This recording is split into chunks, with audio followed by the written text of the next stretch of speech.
মা মা আজকে কি বানাচ্ছো খাবারে? কি বানাবো বল? চিংড়ি মাছ বানাবে? খুব খেতে ইচ্ছা করছে। ঠিক আছে, চল বানাই। সর্ষে চিংড়ি বানাবার জন্যে আমি 250 গ্রাম চিংড়ি মাছ নিয়ে এসেছি, একটু বড় সাইজের। তারপর সেটা ভালো করে পরিষ্কার করতে হবে। মাথার দিকটা খোসা ছাড়িয়ে নিলাম, লেজের দিকটাও খোসা ছাড়িয়ে নিলাম এবং মধ্যেখানে যে খোসাটা আছে সেটাও পরিষ্কার করে ভালো করে 2-3 বার ধুয়ে নিলাম। এবার উনুনে কড়াই বসিয়ে প্রথমে ডুমো ডুমো করে কাটা টমেটো, আলু, কাঁচা লঙ্কা সব দিয়ে দিলাম এবং মাছগুলোও যে বেছে রেখেছিলাম সেগুলোও দিয়ে দিলাম। তারপর একটু সর্ষে বেটে রেখেছিলাম, সেই বাটা সর্ষেটাও দিয়ে দিলাম এবং তার সঙ্গে কিছুটা জলও দিলাম।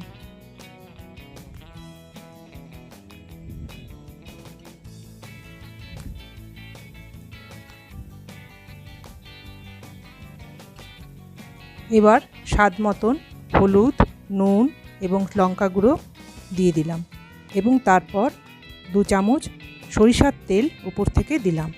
তারপর সেটাকে ভালো করে নেড়ে ঢাকা দিয়ে দিলাম। 15 মিনিট পর চেক করলাম যে আলু এবং মাছ সব সেদ্ধ হয়েছে কিনা। দেখলাম ঠিক হয়ে গেছে। ধনেপাতা দিয়ে সেটাকে পরিবেশন করলাম। আপনারাও আমার মতন এইভাবে রান্না করে বাড়ির সবাইকে খাওয়ান, দেখবেন তারা সবাই খুশি হবে। এবং এটা যদি আপনার ভালো লাগে তাহলে অতি অবশ্যই লাইক জানাবেন এবং সাবস্ক্রাইব করবেন কিন্তু।